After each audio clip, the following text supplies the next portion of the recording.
Tripathi sir, dear participant, on behalf of IEEE MNIT student branch, I Vivek Rajput take this privilege to welcome you all. I appreciate your presence in this webinar from the core of my heart.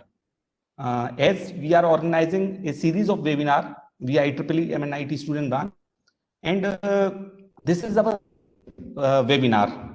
So IEEE, the world's largest technical professional organization, it was founded in 1884 with a mission to foster technological innovation for the benefit of humanity. Today, in 160 countries, there are more than 80,000 student members. A student branch gives students the opportunity to meet and learn from fellow students and professionals in the field. IEEE student branch are established at over 1,500 universities and colleges throughout the world.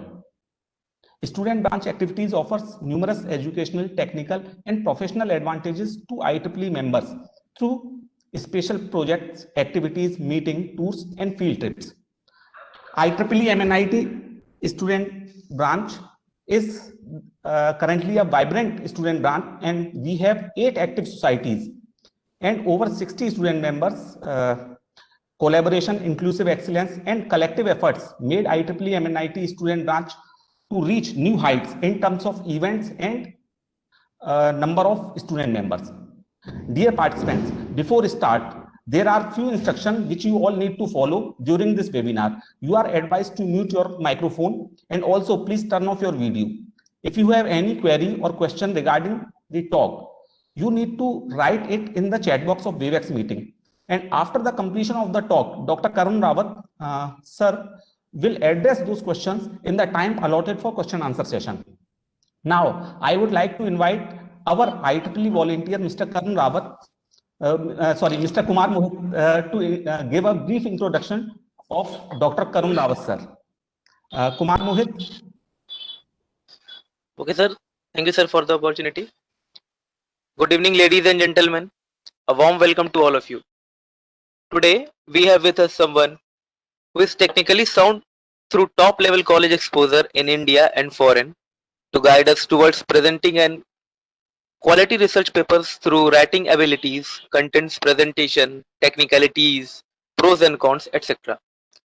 Being serviced since many years in the field of communication system modeling, this personality has more than 20 projects and PhD thesis supervision experience, along with many sponsored research projects. It gives me immense pleasure to introduce Dr. Karun Rawat, Associate Professor at Indian Institute of Technology, Roorkee, as the speaker of the webinar, Secrets of Writing Good Research Paper. His skill in this field can be imagined from the fact that he won Research Production Award 3 consecutive years and winner of Wireless Innovation Forum event during completion of his doctorate degree from the University of Calgary, Canada. Dr. Rawat has completed his BE in Electronics and Communication Engineering from CCS University, Meerut 2002 and MS PhD in Electrical and Computers Engineering from University of Calgary in 2009 and 12 respectively, during which he had published more than 20 IEEE journal papers and conference articles.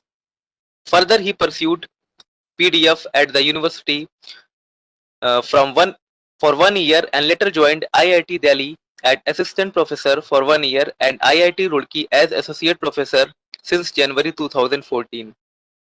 Till date, he holds more than 30 SCI journal papers, 38 international conference articles, 2 book authored, 1 book chapter, and 2 patents in his name. At present, Dr. Rawat is Chairman Linear Amplifier Technologies and Services Private Limited, IEEE Senior Member MTTS, CSS, IES, Sigma V, EDS, SSC Societies, etc. and Willy General Editorial Board Member, which also gives us idea of his research area, which is in the field of power amplifiers, transceivers design, chip design, RF circuits, Internet of Things, etc. Experience and achievements stand on the strong foundation of his skills, and we could literally go all day around mentioning them, which is panoply worth inspiring. So I would rather welcome and request Dr. Karun Rawat himself to take on the mic and enlighten us tonight with the presentation. Sir, please. Thank you. Thanks, Kumar Mohit, for your nice introduction about me. So I hope that this is a little bit off the chart talk, which is related to secrets of writing good research paper. And actually, there are certain experience which I'm going to share here. There is no actual practice, or you can say you cannot have a rule book for writing good research paper. But I can share my experience and discuss and open for discussion about what technical features we should address while writing a paper, as well as addressing its review, as well as what kind of problems we face during understanding the review and the perception of the reviewer. So that makes us more strong in addressing the concern of editorial board or reviewers or AE, and that lead to the publication of paper.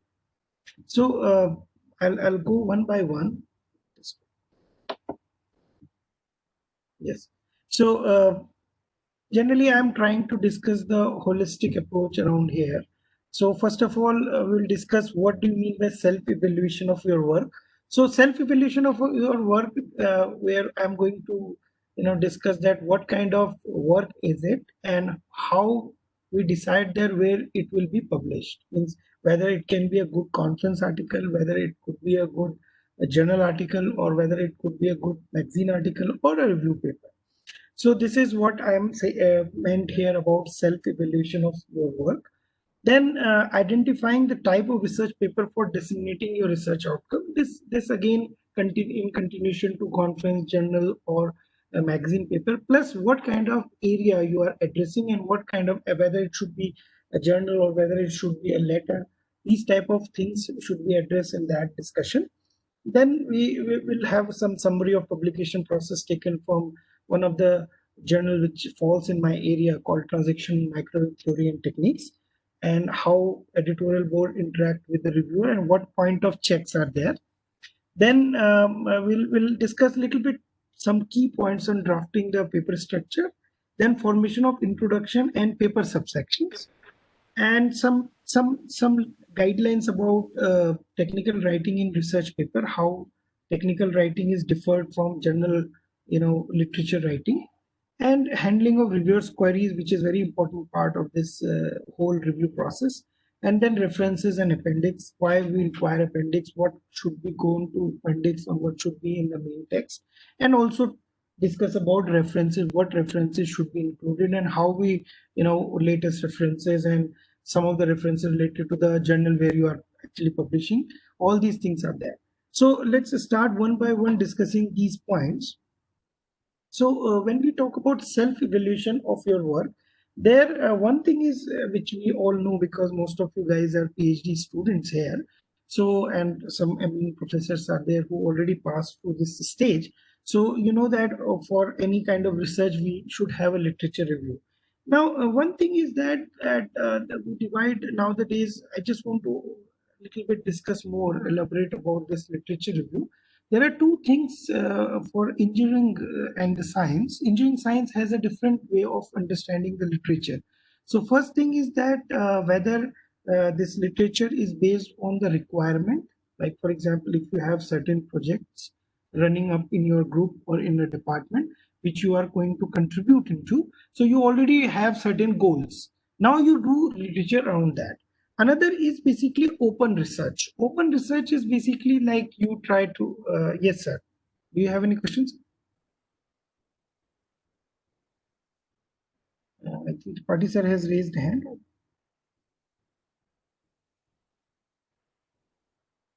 No question, sir. It was just a mistake.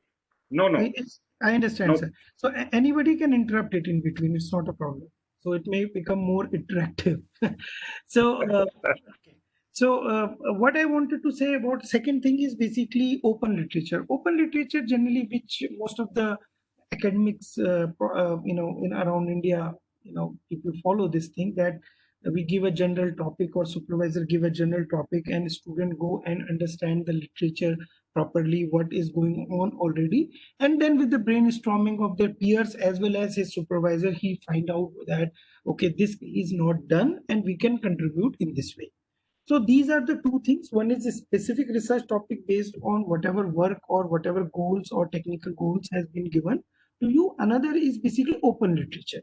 Both are acceptable for your journal contribution or your research paper contribution. Now, second thing is that we have to find out what are the key contributions in our uh, journals, so or in our work. Now, I should what I do in my personal experience, what I do with my student is basically I point it out what are the points. I take a paper and pen, and generally when a student comes with an idea, I don't discourage a student in the beginning that this idea is not good, that, but I try to contribute more into that idea, that okay, let's analyze what you have thought about, and you keep on adding some points in the, maybe the best way is to have a board and discuss with the student so that they both can see the board and what we are writing together. So that is one, what we call blackboard discussion is very important in identifying key contribution, and a group of peers can also sit there to contribute. That is a good practice of understanding what are the key contribution and what we are going to contribute, and whether we are going in the right direction or not. Once we identify key contribution, which means that we have make a bulleted points of our key contribution before writing the paper. Let's say, suppose you have already done some good research. Now you want to write a paper, so you bulleted point. You note it down in a bulleted point that what are the key contributions in the paper, so that you can put them while writing the paper inside the paper. Now, this is one important thing which most of you guys face in the review process is incremental work and non-incremental work. Now, when we say incremental work, it is a subjective question, not objective question. So incremental work means, okay, if we have already done some research work is already there in the market, most of the time it happens that most of the research work is already done there, and your contribution is actually to improve only state of art in terms of results. Okay, for example, if you see the I'll just put my pointer. If you see this one, change of specs and performance or result improvement, so this comes under a little bit incremental thing, which means you change the specifications, like you want to design an antenna at 2.35 gigahertz, now you design it at 2.45 gigahertz.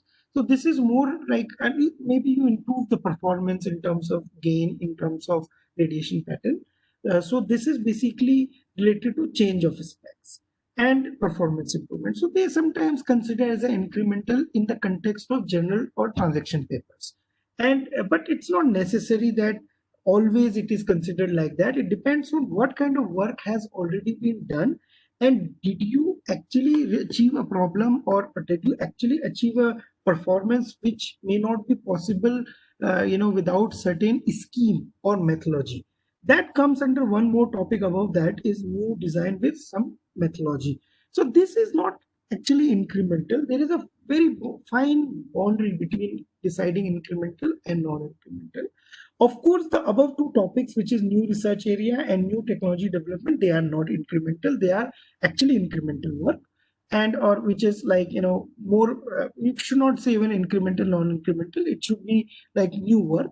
But one thing which is third point, that is new design with some methodology, it is little bit related to the incremental work, but can be accepted in general. Now, last two is basically change of specs and performance. They are generally more preferred for conference papers, and where you want to show some new specs and results, but may not be new theory and new inventions are not there. So those are not much accepted into journal papers. So this incremental and non-incremental depends on, of course, how you write your paper, how you identify key contributions. Sometimes it happens that reviewer may not perceive your paper well.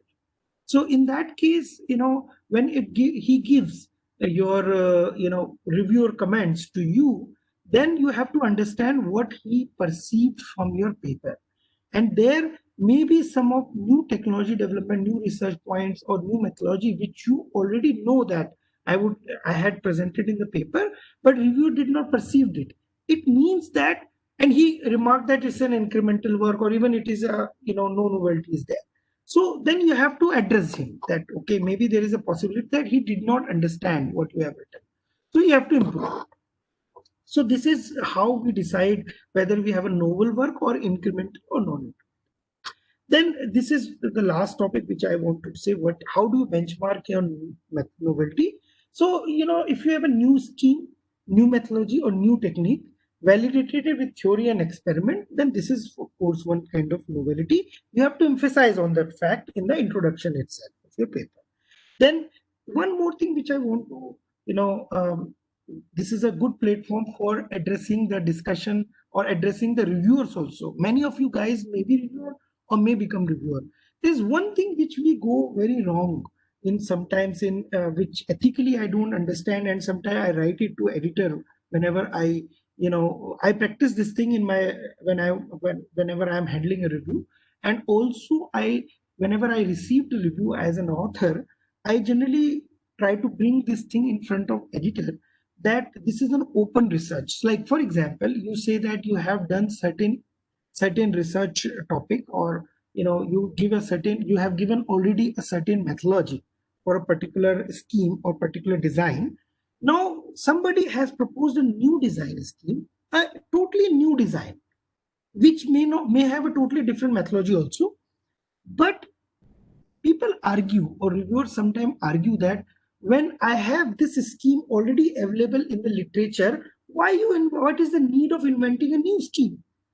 But that question comes from industry where profits and new investments are required. This is not an open research. Open research is always welcome all new ideas, whether there is already existing idea. For example, let's say I talk in my domain. Let's say I have an amplifier which has a class F mode of operation, and people have expressed very wide bandwidth from applying certain scheme on that class F mode. Now, if somebody comes with a new class E mode, which is already existing and increased its efficiency and bandwidth similar to the existing class F mode, one should not argue that why you worked in class E mode when already class F mode is available. This is not a question for reviewer should ask from from a transaction paper, because this is an open research. I will always present a new scheme. Okay, in case if I am sitting in a company board and I already have an existing product, I may ask my engineer that why to address a new product when already a good marketing is there for an old product. That is a commercial research. In an open research, it's not there. So one should encourage people to have new ideas, whether they are very useful at this scenario or whether they are not useful at this scenario. They may be useful in near future. So that is why we should not stop. So several of you guys may be reviewing papers also. Please do understand this is basically an ethical point for all the reviewers, that one should not hinder saying that this idea is not useful because there is already idea existing. One example I give you, also one more additional example, that in 1935 there is a guy named W.H. Doherty who invented a specific type of power amplifier which worked with modulated signal, amplitude modulated signals. Nobody thought about that time that people may thought about modulated signal with this much crust factors and higher order QAM. They were not existing at that time. So people let him publish the paper. But in 2010, or you can even say 1990, people start realizing what is the usefulness of Doherty power. So you can see how far that from 1935 people started thinking about or using that architecture in 1990s. So you should not stop. Anytime when the modulation scheme changes or anytime where the technology changes, they may require this type of open research for the new upcoming technology or upcoming requirements. So one should be very careful that open research is like, the idea is, it's very difficult to say the idea useful, non-useful in open research. So one should allow, even arguing about this usefulness and non-usefulness in the open literature. So please do not, as an author, do not hinder yourself that, okay, why should I publish a new architecture when there is already an existing architecture is occurring? You must give certain advantages of that architecture, but don't discourage yourself. That okay means the performance is almost similar, but why we require this? Okay. In open literature, it is, or open research, it is allowed. Now, what type of research paper? So one thing which I want to identify, that what work should go in a conference paper, what work should go in a journal paper. This has to be discussed in the beginning itself before understanding where we are going to disseminate our research data. So conference paper, there is one important thing about conference paper. Try to understand in this way that it's more open for discussion in a public platform, like what we are doing in a webinar now.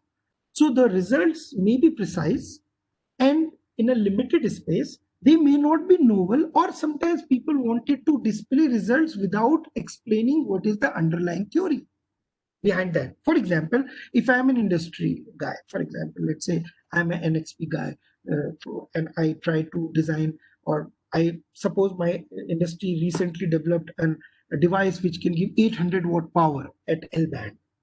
So what happens that rather than disclosing my type of devices, I better go for a conference and discuss one-to-one in open platform rather than writing it on my paper. So such kind of demonstration goes in paper, conference papers, where Q&A, question and answers of your presentation, make the paper more valuable as compared to as it is written in the text body or in a text.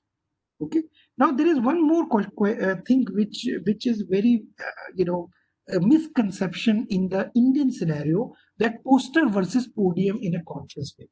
So several people think in this way, that poster is a little bit undermined area, and podium is basically more honorable type of paper. In a conference paper, poster versus podium is basically based on the fact that where in a poster where one-to-one interaction is required, there are certain areas where you need more understanding, more one-to-one interaction. Like for example, if my paper has a lot of equations rather than results and outcomes, it's a lot of equations, then I should not go for podium presentation, and somebody should not give him a podium presentation. They will put him in the poster so that people can dig what this equation means.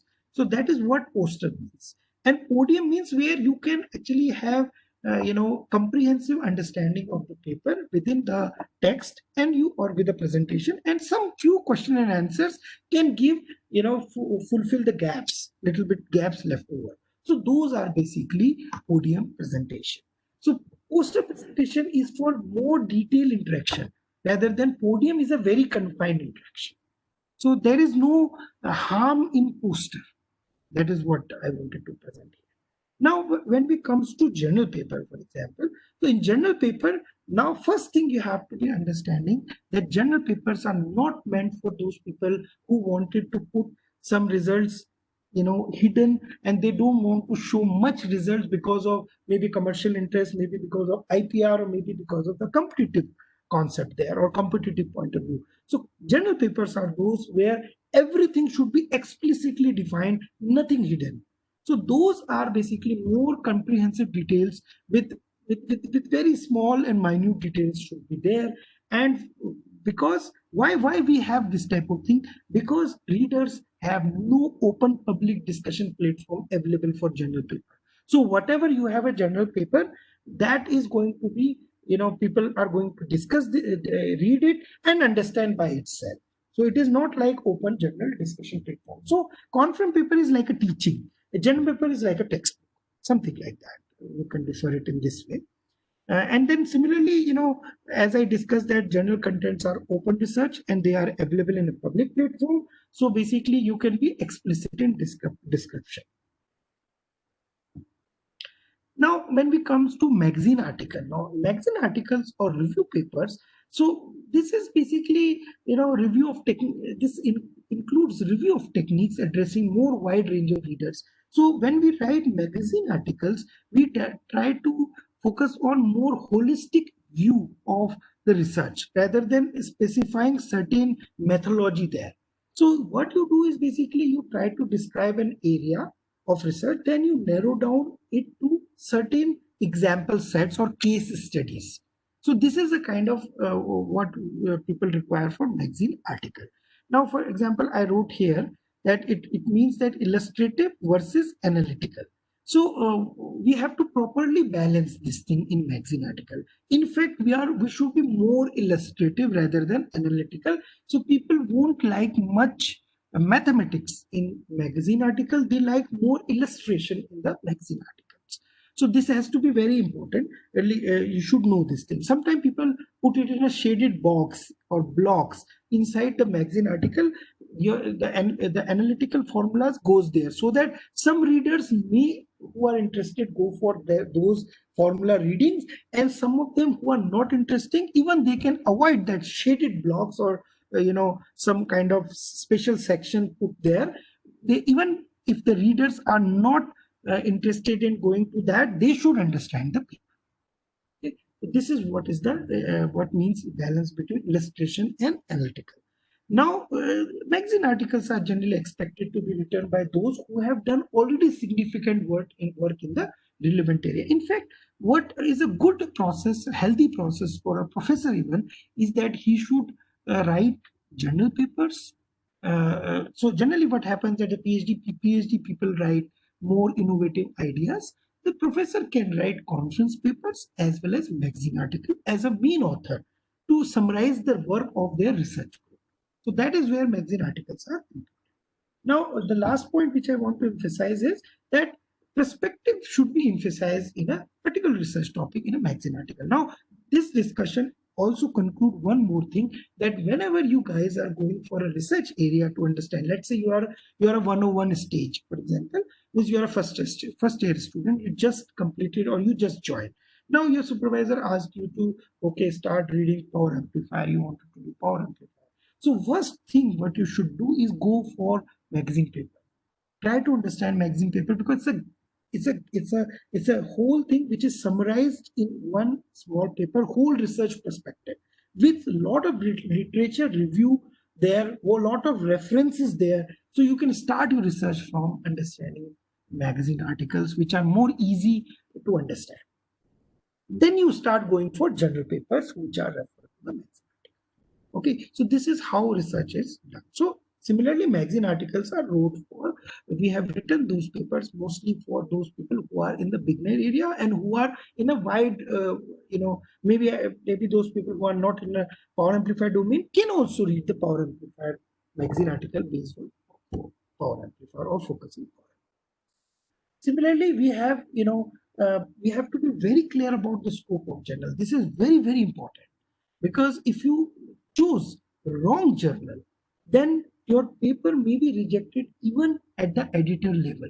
It may not go for even review process. So this has to be very important. For example, let's say we have TMTT, transaction microtheory technique. One important thing about transaction microtheory technique is that they prefer theory supported with analytical as well as experimental results. So MTT mostly work in TMTT mostly likes experimental results. Sorry, my cursor is somehow slow. I can't move it very fast. So these experimental results are very important. In MTT, if you present a theoretical work, there is very less chance for for them to accept that work until it is a numerical technique type of or numerical computation type of work. So mostly they won't like that. However, some other journals may accept analytical validation with appropriate simulation. For example, TED. TED, I can see transaction electronic device, I can see a lot of simulation work also, because they are more analytical. So these are very important. You should know the trend. In fact, MTT explicitly wrote in their their purview of their journal that one should have an experimental result. Then one more thing which you should understand by seeing the references of your paper, if you are finding at least 30%, 40% references from the same journal in that area, then only you should opt for that journal. Okay. Otherwise, or also vice versa, or you can say on the other hand, one should include the papers of the journal where you are submitting as the references. So if you are writing a transactional circuit and system journal, then your 50%, 40 to 50% paper should have the references from transactional circuit and system. If you don't do that, then how the editor may know that, how the editor will know that this paper is basically relevant to the scope of job? Any question?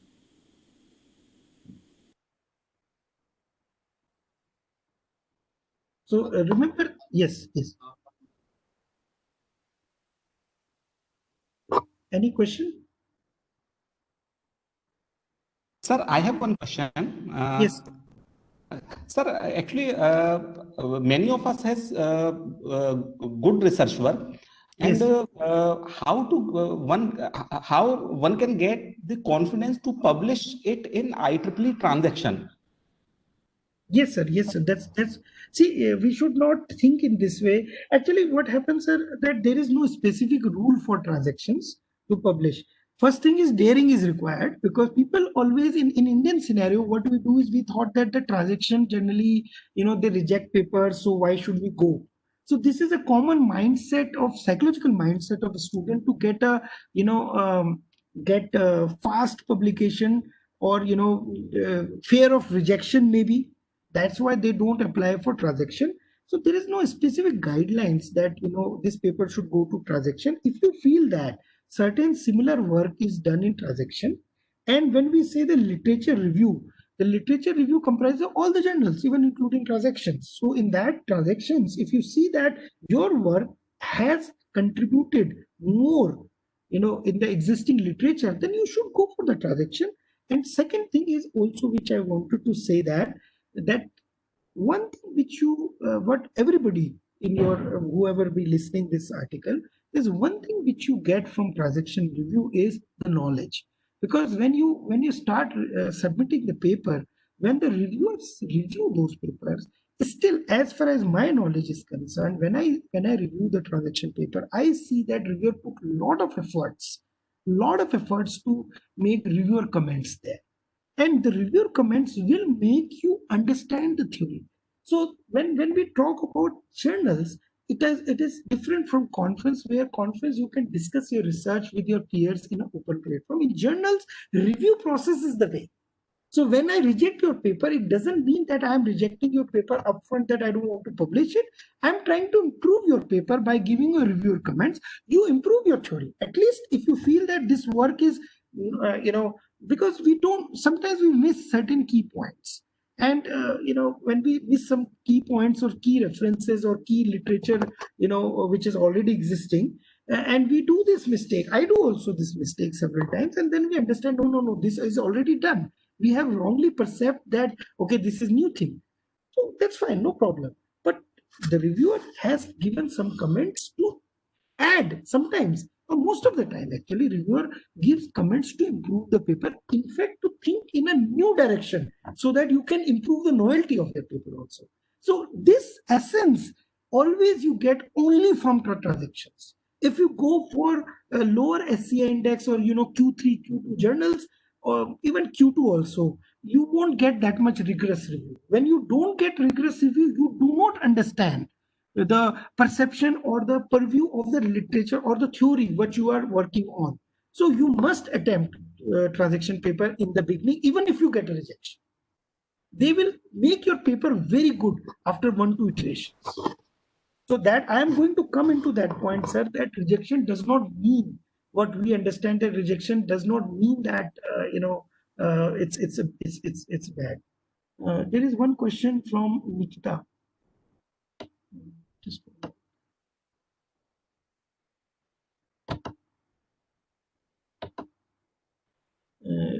so tell about conflict paper versus journal paper. General, you told us we need to have experimental analytical results. So what does conflict paper include? Actually, I'm not saying that conference paper does not include experimental or analytical result. What I wanted to say that the conference paper is, when you write a conference paper, you write it in a short form, not in a descriptive manner. So your analysis will also be small. Your experiment results are also limited. For example, let's say I want to publish a transmitter design. So maybe I don't give a lot of experimental result. Let's say I may avoid EVM, error vector magnitude measurement. I may give only efficiency. So this type of work, because of the limited space, and I let it open for discussion over my platform, open platform. Okay, so that is why conference paper has a limited scope. If you have sometimes people go for even, a certain transaction encourage conference paper to be published in the journal. Why? Because conference paper may be sometimes giving very spike novelty. Let's say, for example, in my domain, there is a conference called International Microwave Symposium. A lot of new ideas are presented in International Microwave Symposium. So in that platform, what happens that we present certain idea, and those ideas are very precise and very narrow. Then we explore how to write a journal paper on that conference paper. So conference paper have a limited, on paper it is on text it is a limited information, and a journal paper has a comprehensive information and analysis as compared to conference paper. So that is how you understand. It's not about that it should only have a simulation result or measurement result. It depends on what kind of conference it is. For example, let's say if you see IMARC is more preferring, because it's an MTT conference, it more prefer experimental result. It does not prefer a simulation result, but sometimes some work may be very important in terms of simulation itself. That is. Yeah, I'm coming to that correct order. I'm coming to that. Tripathi sir, is it clear about your question so far? Actually, sir, that question was from Vivek. Okay.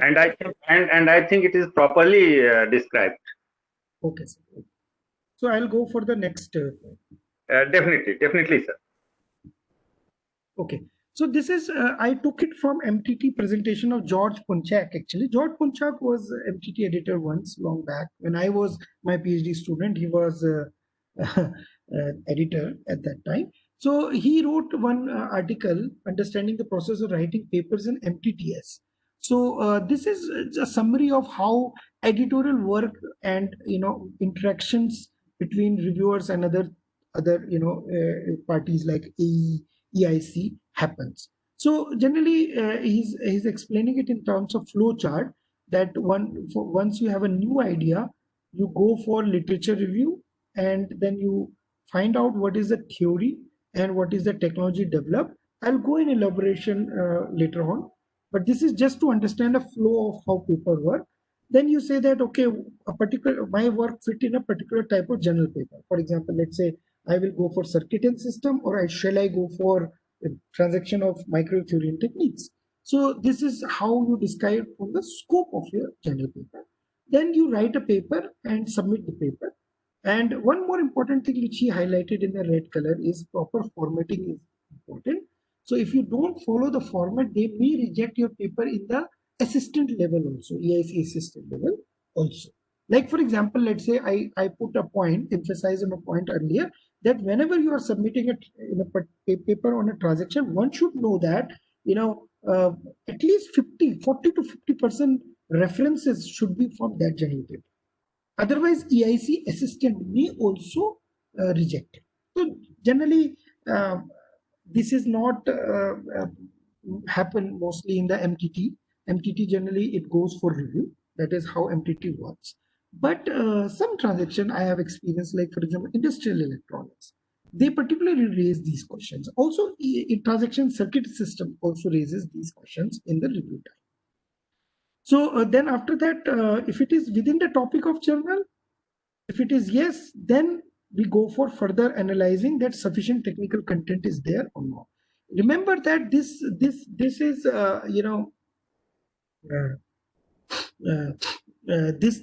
still under the EIC handling. It's still under the EIC level. You can see the color coding. Color coding shows that this is at EIC level only. So it still editor-in-chief is basically deciding whether paper should go further or not. So this is still at this point, unless you have that EIC may reject your paper, or he will send it for revision. He will send it for revision basically. So EIC generally have a revision, and then AE he assigned to the associate editor. Associate editor invites reviewer, and you can see from here AE start inviting reviewers. then AE makes recommendation, then AIC reviews paper with reviewers and AE input, and then AIC decides whether to accept or reject the paper. Now this flow is very important to understand. One thing, how do you make your reviewer answers? So one thing you should, I'm also going to emphasize it in the next slides, that whatever you are not only addressing the reviewer here, you are addressing the AE also, and you are addressing the EIC also when you handle the review. Try to understand this point. So EIC has a broader view of the journal paper. He knows whether this area, because he has already gone through the paper once, then only he allowed it to go past to the AE. So you have to answer the EIC also, the summary of the result. That is very important actually. Because sometimes what happens that AE and reviewers may make a narrow comments because they don't see what other reviewers have written or what other reviewers' perception is. But EIC see the holistic review of all the reviewers. So you should summarize all the reviews to EIC also. That is what I used to do in my handling of reviews. And then you revise the paper, resubmit the paper, and then EIC decide papers whether finally it should go to publication, whether it should go to rejection, and then whole process will repeat for us that we should again select another journal. Maybe this journal is not proper, or you can go for one more iteration. I think I should recommend that you should go for one more iteration if you feel that there is something which you are failed to make reviewers and EIC perceived certain points in your paper which you still feel that you can address. You should go for another review and declare that this paper has gone through the review process earlier, and we still believe that this paper can be accepted because we have incorporated the reviewer comments and we went through the reviewer's comment very carefully, and we feel that this paper still has a potential after addressing the reviewer comment. So you can again go for, even if it is a rejection in the editor end. So key points for drafting paper structure. How should we draft paper structure? So this is very important, that there are certain steps like define the contribution in the introduction. This is very important. One should pinpoint, as I starting, I said that you should write bulleted points, that what are the key contribution in your paper that must reflect in that introduction. Then you should have a conceptualization. How do you concept, how theory and methodology with analytical proofs does go for subsection design in your paper. Then validation may be simulation based and experimental based, and they should be compared also in theory. And then conclusion. Now, one important thing which I want to emphasize here is abstract versus conclusion. So abstract versus conclusion is very important. So this abstract is an opening remark. So sometimes this kind of confusion is there. What should we write in the abstract and what should we write in the conclusion? So abstract is generally opening remark. Opening remark means you are going to tell that what you are going to do in this paper. So let's say, for example, I am going to design a Doherty power amplifier. This is like, for example, written in the right side. I want to design a Doherty power amplifier. And what I did is basically I tried to find out a methodology to enhance its efficiency or its performance. And then I validated with some 2 or 3 lines summarizing that how I validated it, what was my concept. So this is an opening remark. What about conclusion? Conclusion is a summary of, not remarks, summary of observation while demonstrating the technique. Now, suppose you designed a Doherty power amplifier during that, now you find several problems in that Doherty power amplifier and you address them. For example, in this particular amplifier, we found that offset lines has a great impact on the efficiency of the power amplifier of Doherty power amplifier to enhance the backup. So that is what we have to summarize in the conclusion remark. So conclusion is the remark related to what you learned from the paper, what you analyze and what you learn as a conclusion from the paper. Abstract does not mean that. Abstract means that, okay, I am going to explore this thing. I'm going to explore this thing, and this is how I'm going to explore. So this has to be very importantly, one should also emphasize in conclusion as well as abstract, both of them, while writing paper and even for thesis also, in the thesis also. So this is what I wanted to say. And there is one more thing which I want to discuss here, the index terms and keywords. Sometimes people may not know that what is the importance of these index terms. Index index terms are those or keywords are those things which helps you your paper, in the web search. So how do you search the web? For example, I search a web with a Dorothy power amplifier dual band. So my paper will come there because I put an index term Dorothy power amplifier and dual band. And suppose I want to see that what is the impact of phase offset line, I also did the dual band Dorothy power amplifier with phase offset line or engineered phase offset line. So these 3 points are already there in my index term. So my paper will list in 1, 2, 3, top 3 results in the Google search also. So this is how engine works, basically. Search engine works. So this will increase. So if my paper appears in top 3, search, then what will people will do? People will read it and use it, and then they will do citations. You increase your citations of paper. So that is how this is important. Index term and keywords, which are very important. You must understand this is a selling point of your journal paper in open literature. So you have to understand, you have to make it very precise. And conclusion, please do not summarize result there. It is only a concluding remarks and observation and understanding what you develop from the paper. Now about the body of the paper. So body of the paper, as I discussed, that some sections are common. Example, abstract, introduction, experiment, and validation. These are common, and some sections are customized. So those customized sections are based on key contribution of your paper. For example, let's say you want to emphasize the methodology, what you have presented in the paper. So you should make a section called detailed design methodology, order design methodology, and you talk about it in comprehensive manner there. So this is what I wanted to say about that. Subsections are customized according to your need in between. Okay, then there is one thing which is very important, which every reviewer asks you, is what is the comparison with the state of art. Okay, and this is very important to establish your innovation, your novelty, and your contribution. So that is very important.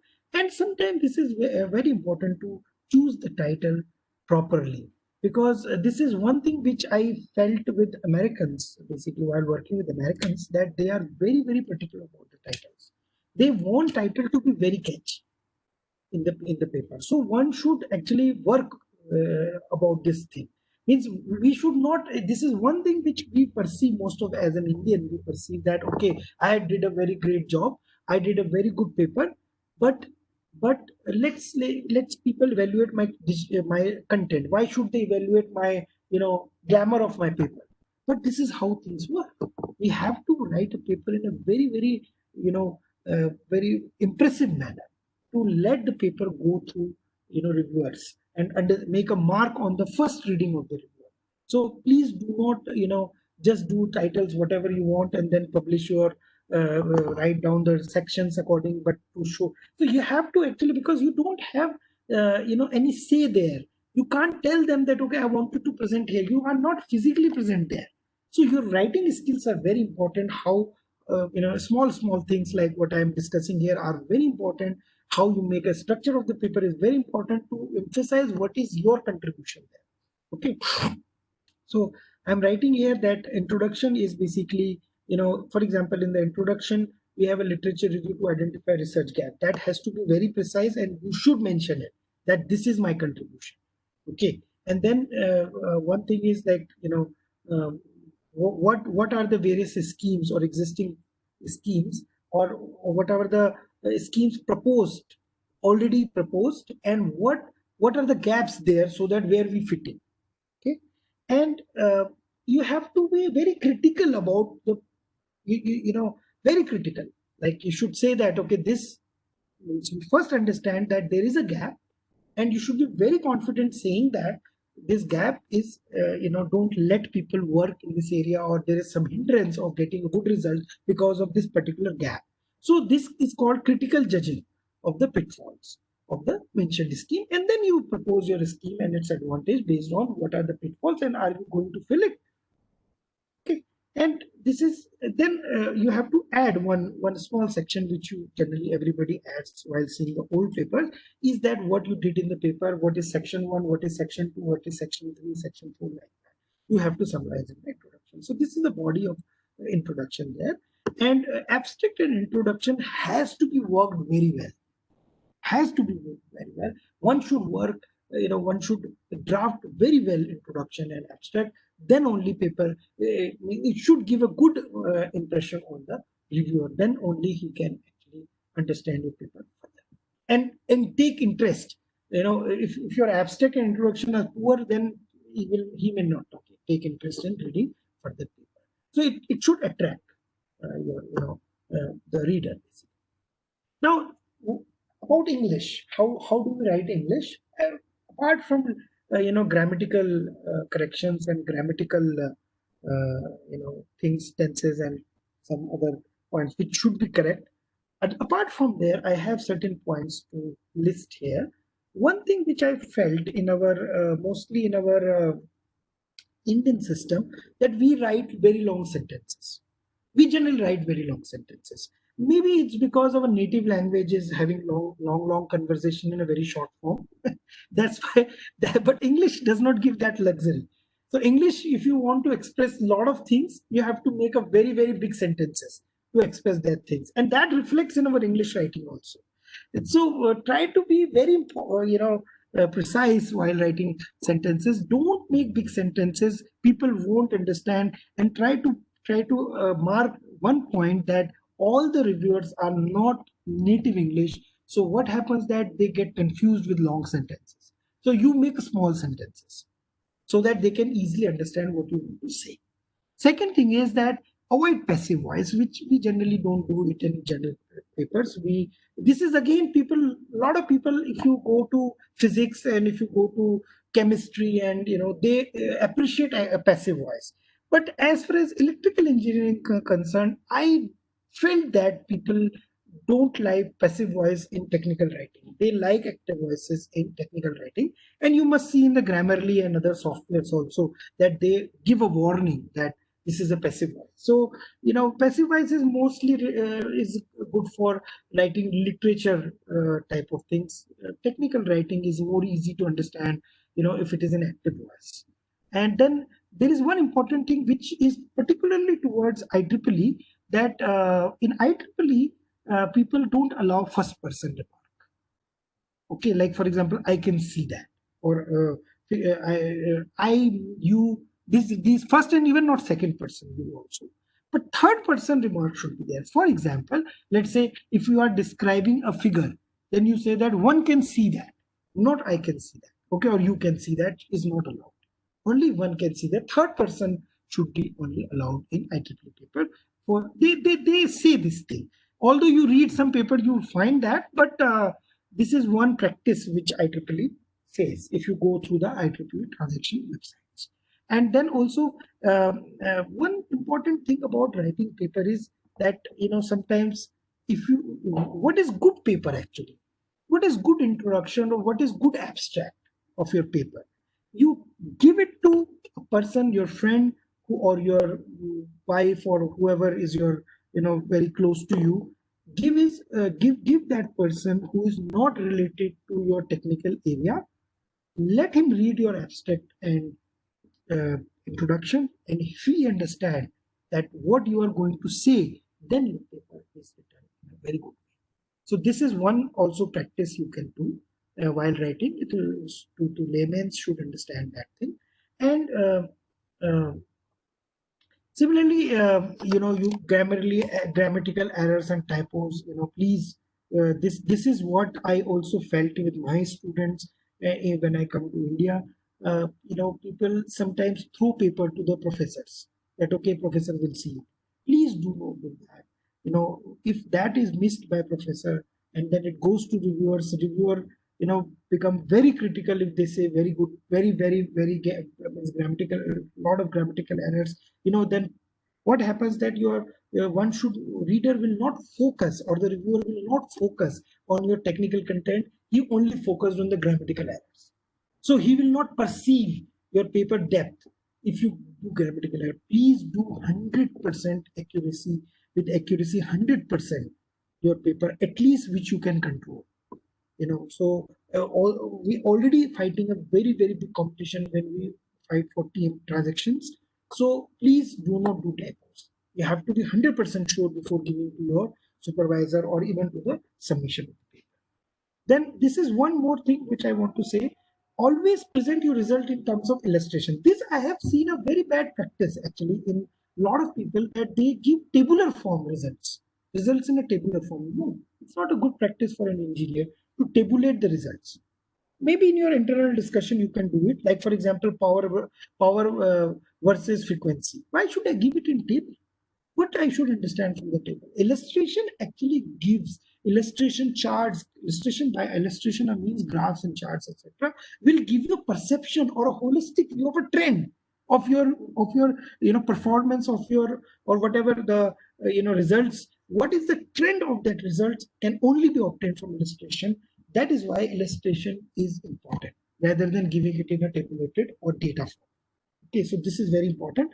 And also there is a one thumb rule which I want to say, that whenever you put a figure, equation, table, etc., whatever in your paper, you must discuss about it in 2 lines at least. This you make guarantee now. Take an oath that I will always address any figure, any equation, any table, whatever coming, I will introduce it. For sure I will introduce it, but after that I'll discuss it also, even if it is a 1-line discussion. If you feel that that figure does not give much information, at least give 1-2 lines. If that equation is very trivial, give at least 1-2 lines. But must give 1-2 line description of that particular entity or figures, equation, table, etc. And there are certain specific guidelines based on the journals. For example, in MTT, requires photos of experimental setup. So you must give experimental setup. So there are certain specific guidelines of the journal where you are submitting the paper. So these you have to follow also. Okay. Now handling review, this is very important. So this is the main engine of your paper. So writing paper is not a problem. You can write a paper, everybody feels that his paper is good. But when it goes to review, then the third person or other person will, you will understand that how the other person take up your paper or the content of your paper. So basically, this is the main thing which you have to handle. And if you handle it well, your paper will be accepted. So this is, if I divide into among 100% efforts, if our efforts from 1 to 100%, then I should say that 70% or at least 60% is, handling review. Then 30% is writing, 30 to 40% is writing paper, how you write the paper. 60 to 70% is how you refine it. That's the main thing. Okay. So one thing is, go through the reviewer comments and queries, and again to understand reviewer perception. So what I do generally, I read reviewer comments again and again.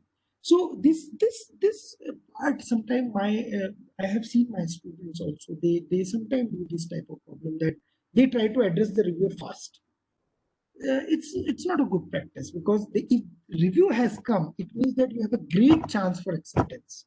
So you should not, you should not let it go. So you have to read 10 times the reviewer comment to understand what is his perception behind that point what he raised or his queries. And also don't look to the decision. If you look to the decision, okay, it is a reject and resubmit. That is something related to the editor, understanding why he's doing this thing. And, there are so many factors why editor decide what to do with the paper. Okay. So let's not go into that direction, because it is editorial, board, and it depends on more what timing of journals are there, and, how many, means what is the booking of the papers, means whether your article will be published soon, whether your article will be published, what is the pipeline there. So all these factors, editor decide whether it should be quickly accepted, whether it should be accepted slowly. So that is a difference of this different thing. But so don't look into that. Look into the reviewer comments, AE comment, and the summary of EIC.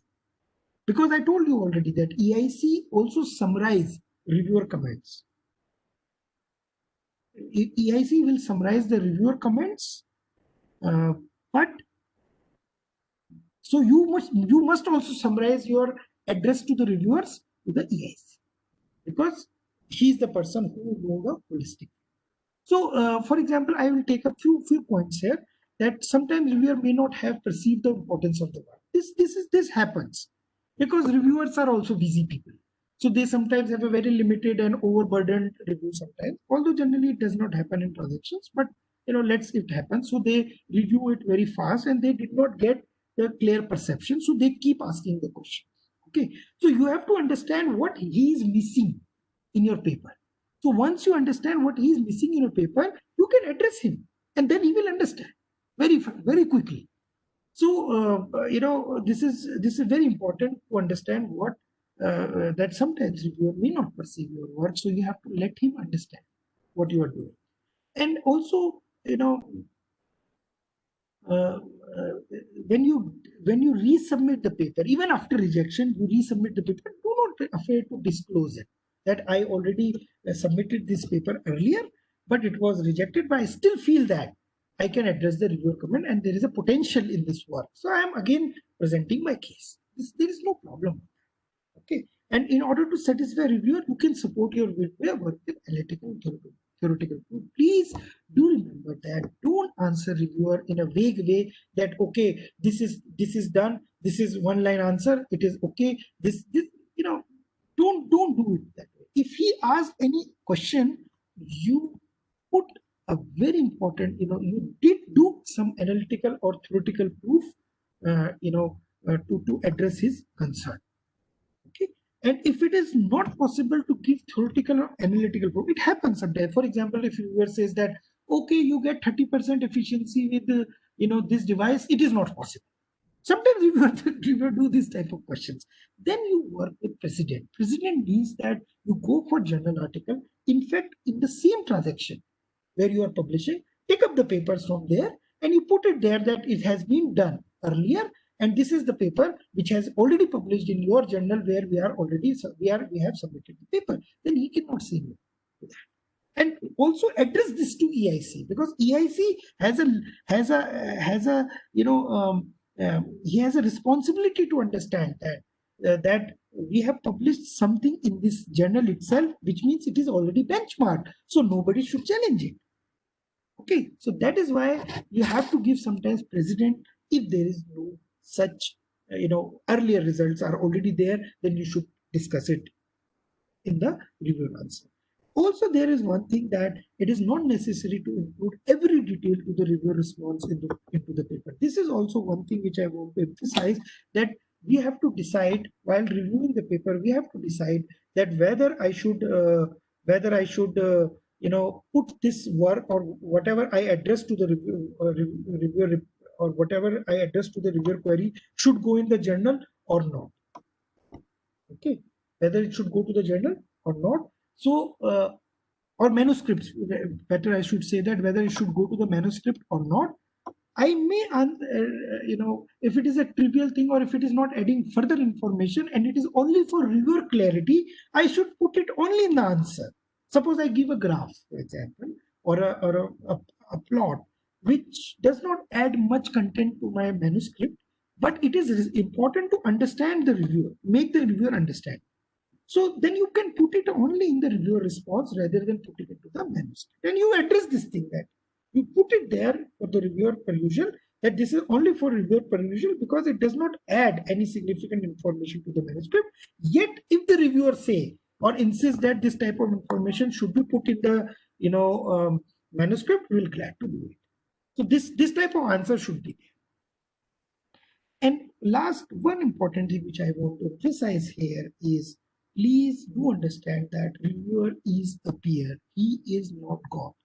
He is just a peer. He is understanding your paper like a peer, and he may fail to understand sometimes. That may be because we have not written the paper in a proper way so that he can understand. So we'll try to make him understand. And if we feel that, okay, while reviewing our manuscript, that okay, this question is raised by reviewer because I did not put the idea well in my manuscript, I should correct my manuscript. That is what is importance of the review process.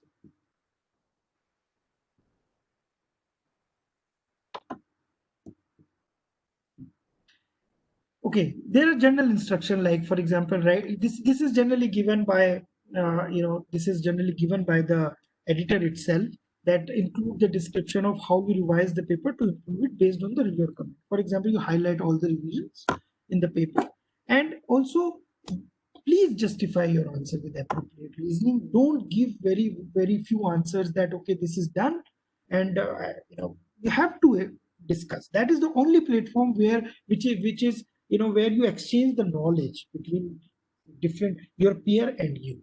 That is the review process of the journal. Okay, so this is what I keep saying, that summarize your comment to AE and EIC, also with the emphasis on your contribution and how you are handling, how you handle the review, how do you satisfy the reviewer. If you still feel that some reviewer is raising a question which may not be which does not have a proper answer, and you feel that it's like a conflict, you emphasize it on the EIC or AE response.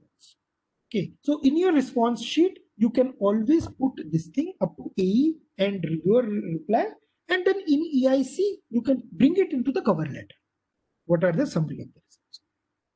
So this is what I wanted to say, that please note that the intention of, at least I can guarantee that IEEE transaction reviewers, the intention is to improve your paper, not stopping your paper for publication. So it's a kind of brainstorming session, and we learn a lot from the review. As myself, I'm saying, as a professor in this academic lines for like 7-8 years, more than 8 years, I have seen that this really helped us to understand the theory well, because review goes to different people who are good in academics as well as they are from industry also. So they give a lot of perception about your work which you may not explore yourself when you are writing the paper alone. Now, last point which I want to emphasize here is the reference and appendix. As I discussed that, add references in context with prior work. If reporting a state-of-art result, references should be used for comparison. This is very important, that if you can compare the result with the state-of-art, and you have to put the references. And this is also one query which you receive most of the time from the reviewer or from the editor itself, that new reference with the latest result are preferred from rather than older references. And sometimes what we do is we only put older references, and that this kind of remark is very general when you do this type of mistake in the reference section. And this is one thing. Supplementary information, sorry, this spelling is there, some typos there, but supplementary information, actually you can put supplementary information in the appendix itself. Okay, so for example, if you don't want to put some equations, sometimes certain equations are very well known, and certain equations are trivially used. You don't have to derive them actually in your paper, so you can, and still feel that it is good to make reviewers or readers to understand how these equations come. You put it in the appendix. So that appendix section is very important in some of the papers. Don't put your papers with load your paper with a lot of equations until it is very useful, until it is mandatory. Okay, and a list of references should come from the journal that you are submitting to. This already I discussed, that most of the papers should be there from the journal itself where you are submitting them. This is the query generally raised by AE and editor-in-chief in the review session. So in conclusion, what we did today is basically writing paper. What I'm summarizing my conclusion, that writing paper is a skill, but an easy one. It's not a tough one, but you have to understand how to do that. And self-evaluating and identifying the contribution novelty is important. Like what sir raised a question, that whether we have a good research work, because he has a confidence that the research work is good. You must go to the transaction or top journals, whoever in peer with the transaction or in the similar way, indexing with the transaction. You go to there where you get a good review and which will improve your paper. Drafting an abstract and conclusion is very important. Even introduction also is very important, and it must reflect the overall perception of the work. Very important. You should invest a lot of time in this thing: introduction and abstract and conclusion.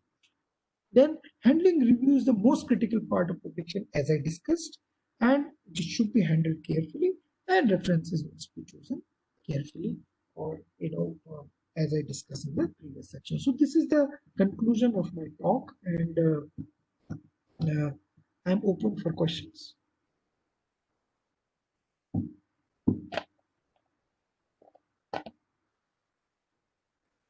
Thank you, sir. So I have a question. yes. Uh, what is importance of index factor in research paper during research? Index means the keywords which I discussed in the beginning. Yes. This one, index term. Yeah, index terms are very important because when we do web search generally. So let's say, for example, if I see in the right side, Dorothy power amplifier, dual band, face offset line. If I Google search these three keywords by writing, for example, dual band face offset line for Dorothy power amplifier, then my paper, because three terms are matching to my index terms, my paper will come in very top level, like 1, 2, 3 search. So what happens that people will go and read it. Once people read my paper, they will find that it's useful. Then they will cite it. The citation will increase. Citation will increase means your indexing will increase. So that is how your paper become popular. Okay, so this is for searching, your paper. So it's very important. Yes, sir. Thank you, sir. You're welcome. So any problem you faced with your reviewers, or your means in your reviews, or you want to talk about that, I am open here. Okay, so how to generate ideas? There is a question from Saurabh, that how to generate ideas, creativity, and source of problems. Actually, again, I told in the beginning that there are two ways. One is basically if the research is already directed by a certain problem, which is maybe coming from industry, maybe coming from some research lab. So that is very easy. But if suppose you wanted to start understanding what are the problem in the area as an open literature or open research, then I already emphasized that go and read magazine articles. That is very one. What I follow is this thing. This is what I follow. That I go and read magazine articles and try to find out, identify the problems what have been solved. It's magazine articles are written in such a way that it can be understood from the beginner point of view, and it can be understood from the beginner of that area, as well as it will give a repository of the work done in that area.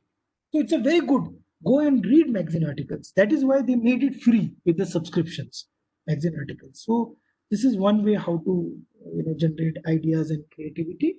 And brainstorming is very important. When I was I was in my PhD, there was a program. Generally, we had a consortium, and that consortium was conducting one webinar or seminar, not webinar, seminar every year in the summer. And that seminar is basically they do it in the wildlife sanctuary and just try to meet and greet there. So they used to have a one Discovery Channel show in that particular seminar every year. So once the show conducted by Discovery person was related to power of discussion. Topic was power of discussion. So he used to discuss, means he was telling that how people discuss only for hours about a problem. So that is where the importance of Blackboard comes into picture. I'll ask, I'll answer one by one all the questions. So this is how the Blackboard importance is very. So sometimes I feel this is missing among in a digital era, that 3 PhD students booking a classroom and sitting hours to discuss their problem. This is how research should be done. But we are our own way, searching and googling things. So this is what we don't become creative.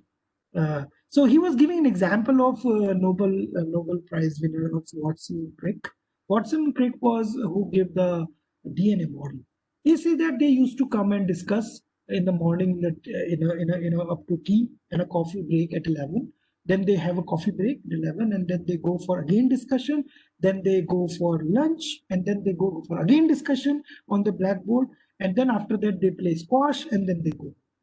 So this is how their day-by-day practices were.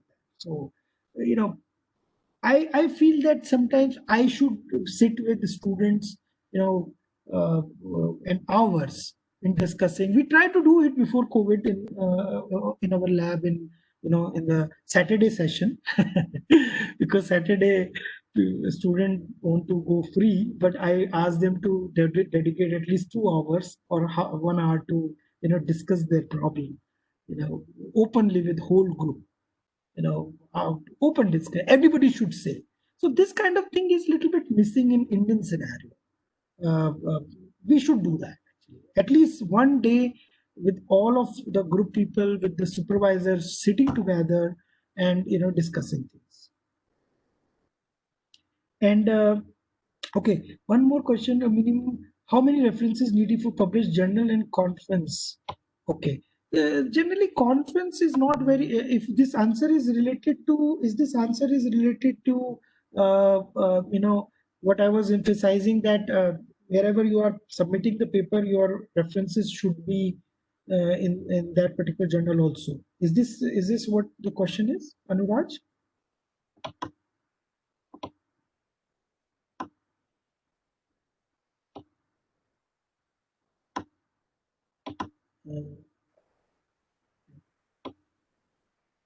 So I feel that this is the question. If it is not, then you can raise the question again.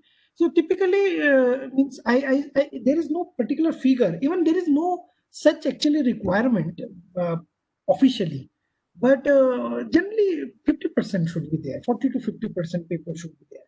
But it depends on the journal itself. Like if you are doing in a transactional circuit and system and MTT, they are correlated. Some of the works are published in that journal. Some of the similar work can be published in the transaction circuit and system. Generally, people don't mind in that. But I have seen these type of queries coming from A. So 40 to 50% should be there. The same. Conferences, you cannot restrict it to the conference because conference is basically an open platform. So this conference, you can present anything and put reference there. Okay, and you cannot cite Wikipedia in your research paper. There is a question from Aditya Pal. Actually, why you cannot cite? Because Wikipedia itself referencing other papers. So it's better you go for the source to cite that paper, whatever is there. Okay. And then Prakhar is asking something. Prakhar, I'm coming one by one.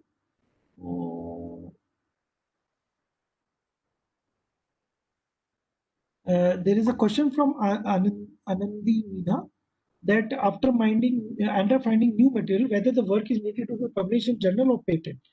Actually, patent is something different. Patent is basically something which you want to commercialize. So if you don't want to commercialize, you are free to publish in the journal. That depends on how your supervisor perceive and how do you perceive your work. If you really want to commercialize it, you have to first do patent, then you can publish it in journal. So when some idea is there in the journal, then I cannot commercialize that idea. If I can commercialize that idea, but then I have to check whether that idea is patented earlier or not. So patent has to be done first, then journal. Okay, so patent is basically something which has to be commercialized. If you want to commercialize that thing, you should patent.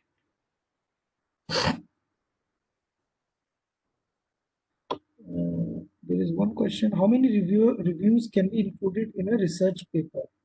How many reviews can be included in a research paper? Diksha, can you explain this question actually?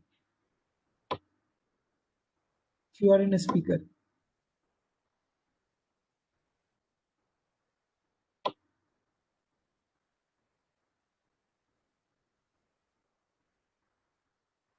Diksha, can you explain your question?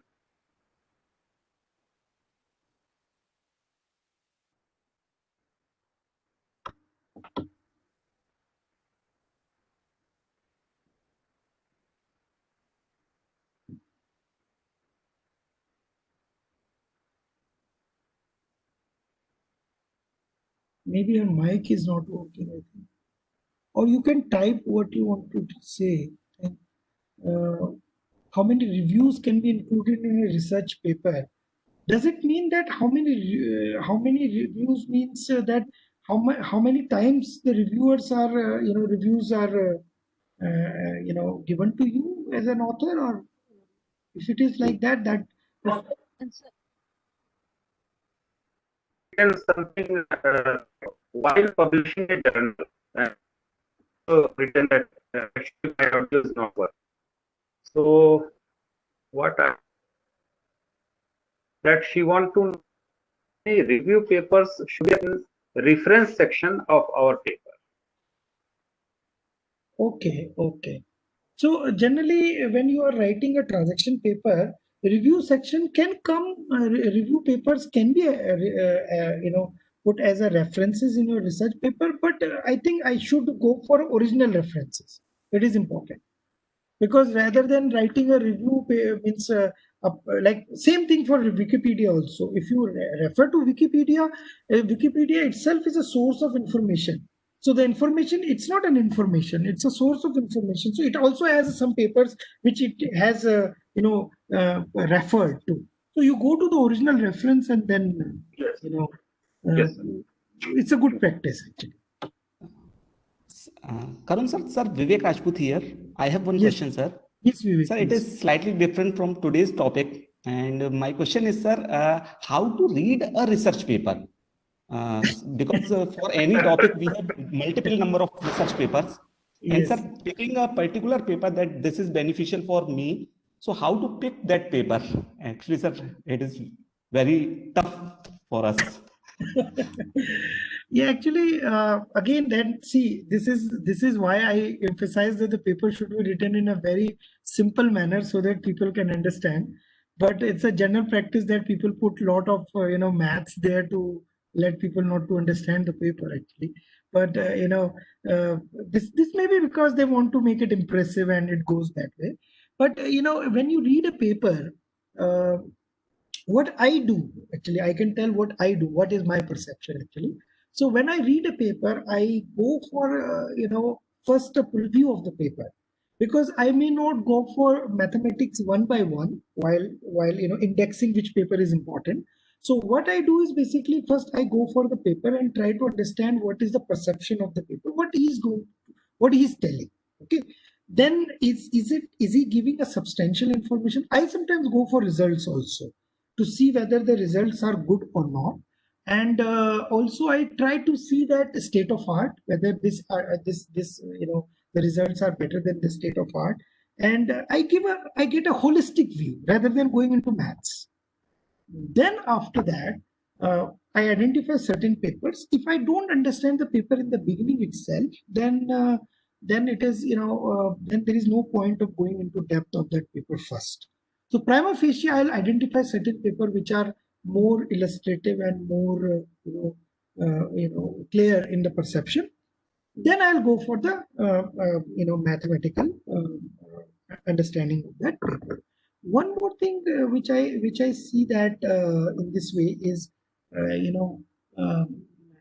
it's a healthy practice that when you put your papers into classify your papers into direct relevance, what you are searching for, and indirect relevance, what you are searching for, and then you start classifying them and then read it, because there are 100 papers like that. Another thing is that sometimes you feel that there are certain papers which are referred a lot, certain papers which are referred every time. This I faced during my PhD, that certain papers are actually referred several times by the different people. So that means that paper has certain thing, to read. So if the reference is very good for that paper, and it is referred several times by several people, you must read that paper. And also try to start from transactions. In IEEE domains, in electrical engineering domain, try to go for transactions and IEEE and IEEE rather than going from Springer and other journals, because the review process of IEEE and IET is very good, and they generally accept very good ideas. So first go through them and then come to your I'm not saying that you won't get a good idea in peer journal. Sometimes you get a good idea from the peer journal. So, but as far as substantial theory content is concerned, transactions and IEEE, they have a very well comprehensive theoretical demonstration and practical demonstration also. So you go with that papers first rather than going for the lower paper. And most of the time when we see in the practice, the other papers are basically replicas of those old papers. So, this is, am I, yeah. Yes, sir. Yes, sir. Sir, one more.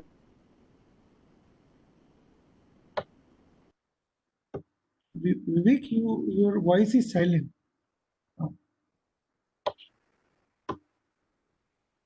Hello. Vivek, your audio is, you are not audible now. Hello, Vivek. Maybe Vivek has got some network issues. Okay, he will come back. So there is one more question about access. Somebody wrote about access. Actually, access is a new type of publication in a way. And I don't see access any harm to publish in access, because access is something where you can get something quick, review process. That is why access is known for. And they emphasize on more technology rather than theoretical understanding of the paper. So if there is a theoretical understanding, it's good. But if there is no theoretical understanding much in depth, but there is a very good experimental and those results, then access is there. And for sure, access will be cited very highly because they are open access. So the citation of access will increase. That is very, very well shown. But considering an academic scenario whether access is good or bad, that is kind of question which I should not say, because I differ with so many opinions, so I cannot comment on that. But in general, it's if you see as a knowledge base, access, there are a lot of good papers in access, which I like. Then we have how to respond to that. There are 4 reviewers to a paper. 3 of them accepted with revision and 1 rejected, whereas final decision is rejection. This, Diksha, this happens actually. There are 2 ways to perceive this point actually. I'll respond it very well because I face these type of problems. So when we say that 3 reviewer accepted it, unless you have an access, IEEE access, you can't see that actually, what reviewer accepted or not. You may find that in the comments that reviewers are giving a good remarks about your paper, but in a confidential comment, he may have rejected, first of all. So that is why editor rendered a decision of rejection. Second thing is that if it is not correct and you feel that the reviewers have accepted it, and that may be correct also, and editor has made a rejection, then it means that the editor has gone to the one reviewer and may found those comments very critical. So that is why he made a decision, rendered the decision rejection. Third thing also, that as I discussed, that the editor himself read the paper, and there is a possibility that editor is not from that area. So then in that case, he believes in AE. Then it comes to AV perception, what is associated perception. So it's a complex phenomena, but you should not take it like if you feel that 3 reviewers have accepted, or at least they have shown interest in your paper, and 1 is very critical that he does not like your idea at all, I think you should go again back to the reviewer. Even if the paper is rejected, you go and tell that, okay, I still feel that the reviewers are positive and their comments are addressable, and I address them. So please reconsider this paper, and you make a revision and send the paper again and write it down. They will definitely read it. It's not like they will say that no, we will not accept it. Okay, at least I have seen TMTT is not doing that and TICAS is not doing that. They generally accept it again. You take a break. Don't do it in rash that, okay, I'll delete some comments and that. You carefully understand what they wanted to say, revise your paper, and then summarize EIC that I did this revision from these 3 reviewers who accepted, as well as I incorporated comments, as well as I incorporated the comments of reviewer 4. And in this case, even if it is a fresh submission after rejection, you add up You can see in the manuscript center, you add up the review also. So even if your decision rejection and you go again for submission, you have to add that review, reply to the reviewers. And we had this thing happen. I did it long, 2-3 times, and they accepted in second time. Okay.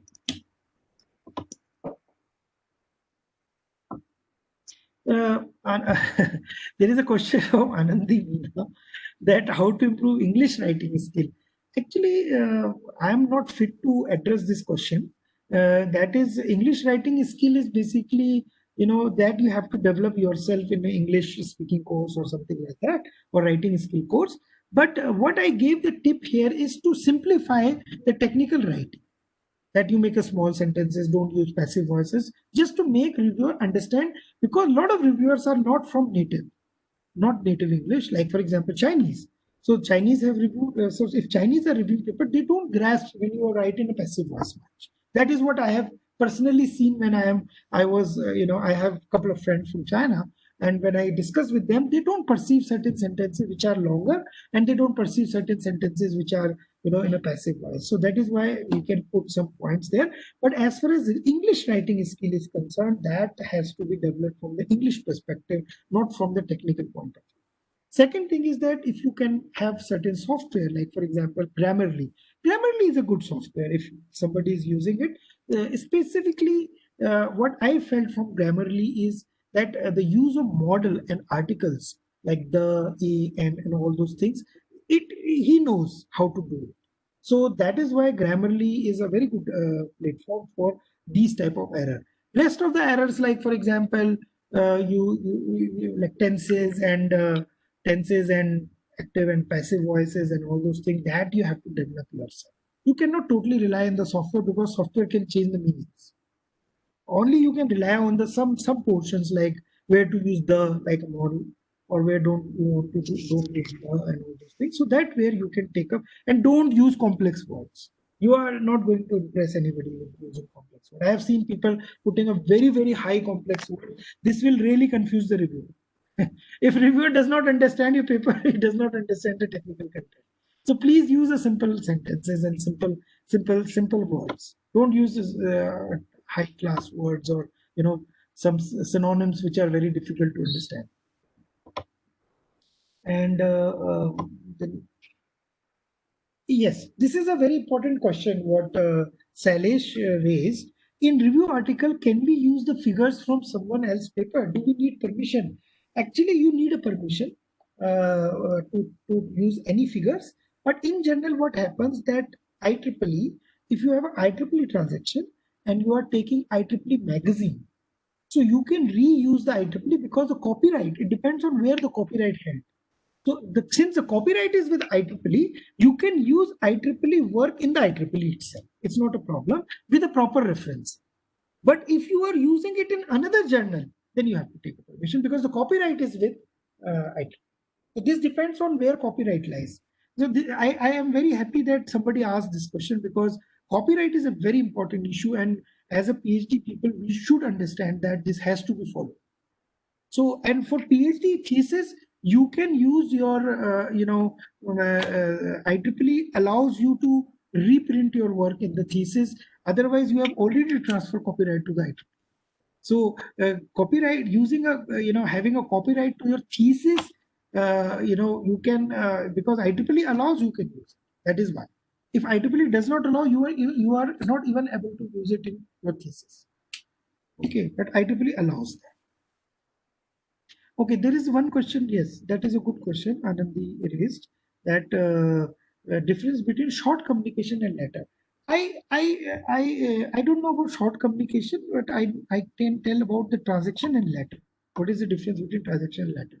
So in letters, what happened if you have a spike novelty? For example, you have a spike novelty there.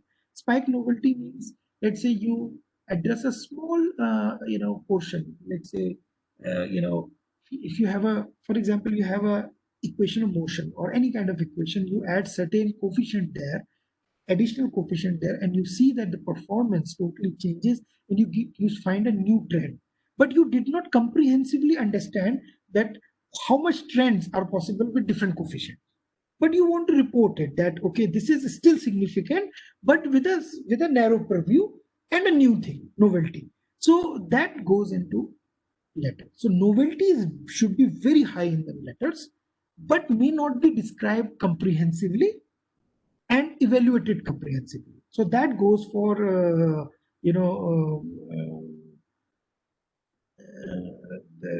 difference between letters and transactions.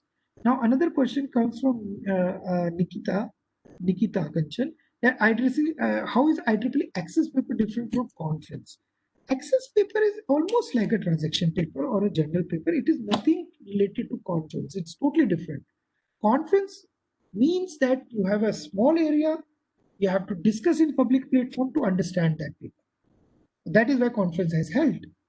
Okay, so conference paper are never meant to have a comprehensive understanding of the area with reading the paper. It is more related to that open discussion has happened in the conference. You must be there to address, ask your questions.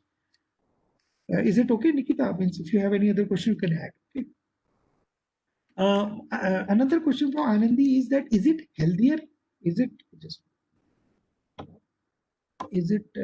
it healthier for our research growth to submit in short period publication? Short period publications means that you want to make more papers or something like that. I guess that is what you wanted to say. Short period publication.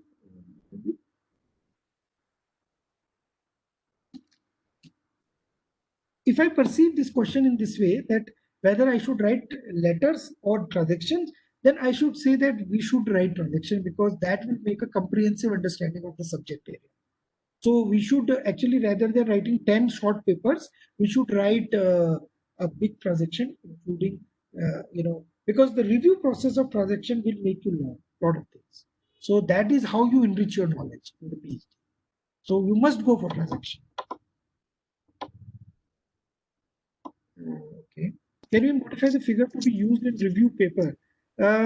Yes, actually, Shailesh, if you modify the paper, the figure, then it is your figure. If you are talking about the illustration, not about the graph you cannot modify, because you talk about the figures basically, not about the graphs, because graphs are experimental result, then you can't. But if you modify the figures and make it different, maybe that the idea is same, but you made it different, then copyright does not exist. But it's better practice that not to give the courtesy to the person who raised the idea. For example, today if you see my figures, I changed the figure actually. If you see go to the article of George Punchak, the figure is different. I put him in courtesy or reference, although I made a figure and it is different. So it's better, you can change a figure, you can use it as your own figure, but it's better to refer.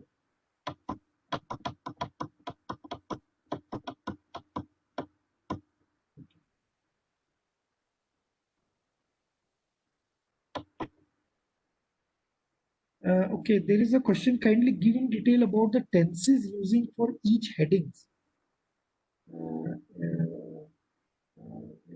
Tenses using for each headings. Okay, so tenses using for each headings means it's generally it's active voice. Means if if the question is like that, paper should be written in present tense or past tense. Is this a question actually? This is more related to actually English writing. Yes. Yeah, that is what I also think. Present So, tense or past. Yes, so actually this is more about English writing. So in my school, I can answer it from my school perspective when I did my schooling. So my teacher used to say that, if you want to write it in a past, means don't change the tenses. If you want to write the paper in any article in a past tense, you write it whole paper in the past tense. Don't jump between present and past. Mostly we write it in a present tense. Okay. So depends on, means if you are explaining the results, yes, you can write it in a past tense. But when you are writing a section, I think at least you can be a consistent in that. This is more English question basically. You should ask it from English teacher. I think he may better answer. Generally, I try to be consistent while writing a either why should once I write it in introduction, I write it in one tense. Basically, when I go for results, I may write it in a past tense, but in a consistent way. I don't change within the tenses within the sections. Sir, I have one question regarding self-plagiarism. Sir, suppose I have developed one system model. Can I use that system model for with figures and theory in a different research paper? Means you are saying that okay. So you are saying that some system model, some figure is there. So you are saying that okay, I can use same model or figure in different papers. This Yes, is what. sir. Yes, sir. But nobody stops you if you refer it. It's good. You should refer it basically because it is already published. It's better to refer it. But you can always say that even if you can change it, it's much better. Means to give a new perspective. If you add up, if you don't add up, even if you can put it there. It's not a problem. Sometimes some graphs are same, so you can do it. It's not a problem. People should not complain about that if it is a generic way, but if it is a main key point of your paper, which linger around that paper, that model or that figure, then of course people will raise a question that okay, this is not new. Okay, but you can use. Nobody can stop you in referring to your own figures. And there is one more thing. People used to say that you should not refer your own paper. This is a wrong remark, actually. I would like to add here that you must refer your own paper. This is important. This is important to establish the novelty also. Okay. Thank you. Well, sir, one more question. Yes. And that's many journal asks about suggest the name of some reviewers. So is it good to give the name of reviewers whom you know very well? So is it beneficial in some way? Sometimes, see, in general, people have their own way of, every journal has a list of reviewers. So in general, it does not, they don't see that area. Means even if you write it, they don't send it there. But sometimes reviewer, sometimes editor does not find any reviewer, so he may give it to one of the reviewer which you suggested, provided that he feel that this guy is not known to you, or even if he is known to you, then he may play a fair game. So this is what editor calls. It is totally editor calls, but I didn't see this happening. Even if you give it, but it's generally sometimes we give conflict of interest. Some of the journals they don't allow it, but some of the journals do allow it to give a conflict of interest people, and I think they should allow it because sometimes there are people they have a conflict of interest and they stop and block papers. This is a international fight actually. Most of the time people do it.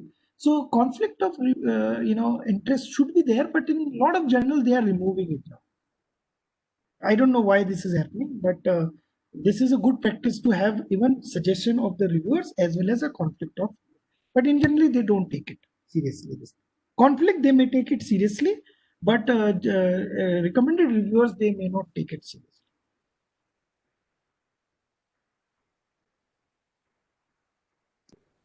Any other question? Any other query?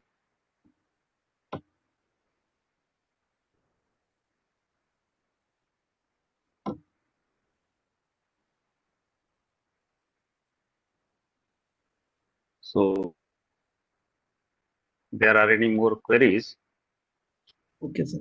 Actually, I didn't think that it would go. I didn't think that it will go to this long. I thought that it will be 15. Sir, it was the longest webinar till now. I was not expecting that actually. And we did not feel till right now that it's almost 1 hour 40 minutes, 45 minutes precisely, because we started 5 minutes earlier. Yes, sir. And actually this webinar has been elevated from this discussion on secrets of writing a paper to a capsule course on research methodology actually. Okay. This is, in short, everything is there.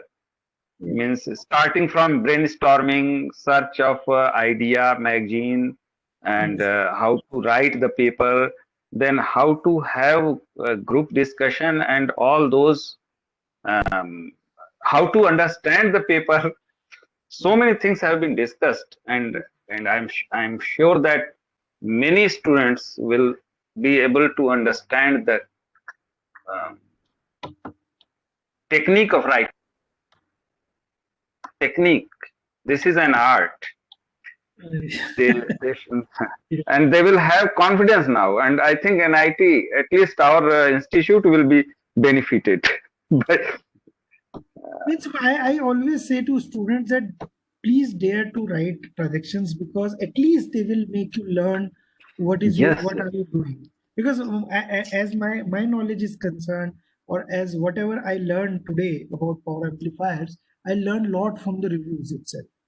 A lot of reviewers give very good comments, and we sometimes miss certain concepts also, and we had certain misconceptions also which had been cleared by the reviewers. And that is what we also do with other journal paper. Means when we receive the reviews, we try to get more clarity to the author that this is not a correct what you are perceiving, but you can make it correct like this if you perceive in this way.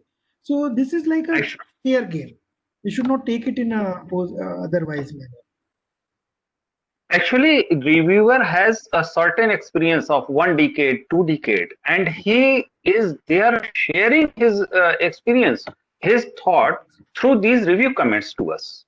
And that should be our looking at this. Yes, sir. So it is a platform for discussion actually. Yes, sir.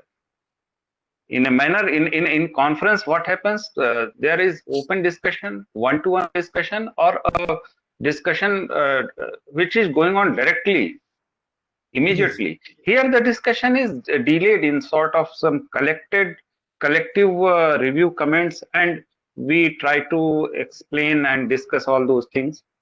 Yes, sir. And in this process, we gain knowledge. Actually, we perform this research not, I don't think that this research is meant for certain market or for certain other achievements. It is for this process of 3 or 4 years. From a student perspective, is for gaining knowledge, for gaining certain insight of the things. Yes, sir. And that should be our basic motive. Yes, motivation. Yes. Yeah, the remaining things are actually milestones only. 2 papers, 4 papers, 10 papers. It doesn't matter. These are only milestones. They actually don't matter. Yes, sir. It's knowledge what you get there basically. And it is an international platform. If you write it in a good journal, it's always an international platform. And one more thing I want to add to your point, sir, that there is somebody who asked a question about patent papers. Actually, PhDs always fair. I don't know, they sometimes don't value the patents. Patents are very valuable actually. And in the scenario what we are running at this moment in India, which is key term is Atmanirbhar Bharat. Actually, we should patent a lot of ideas, and that is how our national asset, technological asset, will build up. So that is how Chinese did also in the same way, and we should not hesitate ourselves for getting not getting engaged in only paper writing. One should write patents. Patents are, I tell you very frankly that what I have seen in the IITs, how IITs are changing, and even the overall perception of the academics is that the technology development is going to be more emphasized in coming years. So whoever is graduating nowadays should be very careful about this thing, that we are not going to be having only open literature or research coming up. We are going to have what is the technological contribution by you in your thesis or in your PhD. So patents are going to be more important in future, maybe come down the 2-3 years line, maximum 2-3 years. So patents definitely. we should.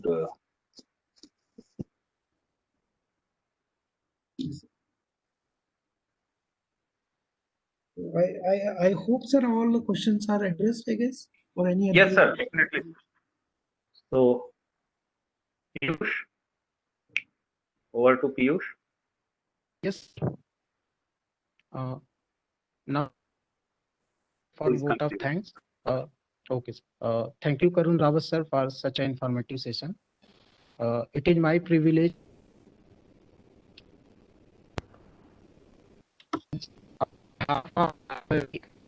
student branch. My extreme thankfulness to our Honorable Director, Professor Rajiv Tripathi sir, who has given his constant blessing to organize this webinar. Further, I convey my deep regards and hearty thanks to Dr. Karun Rawat sir, who despite his very busy schedule, accepted our invitation as a speaker. We are highly motivated by his gracious presence and inspiring address. I now express my sincere thanks to Mayank Pandey sir, the counselor of IEEE MNNIT student branch, for his constant support for the smooth conduct of the webinar. I further thank Professor V.S. Tripathi sir, advisor of MTT and APS Society, and also convener of this event for his guidance, providing simulating environment for organizing this webinar. I now thank all the participants for their patience and cooperation who joined this webinar from different regions of country. IEEE is a professional society for you and by you. It is your support that keep us motivated and energized. Moreover, my sincere thanks to IEEE MNNIT student branch and Cisco Webex Meet for providing their platform. A special thanks is due to volunteers Dr. Nankishore sir, Vikrant Vers sir, Pratik sir, Saurav Raj sir, Diksha, Aditya Pal, Kumar Mohit, and Vivek Rajput sir. These volunteers work hard to make this event a success. Last but not least, we thank the Almighty God for enlightening the path of wisdom for us. Thank you, sir. Now I would like to request all participants, please turn on your cameras. We will take a screenshot of this. So I am requesting to all of you, please turn on your cameras.